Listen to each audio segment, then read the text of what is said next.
3 different coffees to try, and I've had white, brown and black. I really like the coffee that came out of the black cup. My favourite's the white. They're all amazing. Very, very hard to choose between all of them.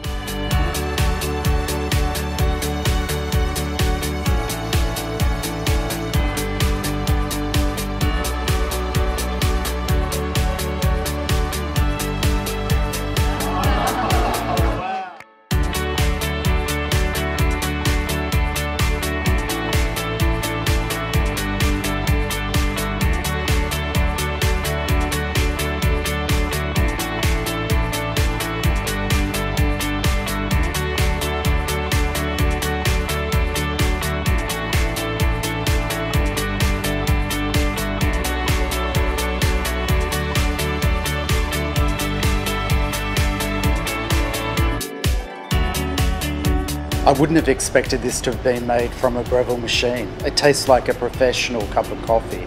Yeah, I was really surprised. I mean, with this machine, I could make such a great cup of coffee at home. It grinds the coffee, steams the milk. Too easy.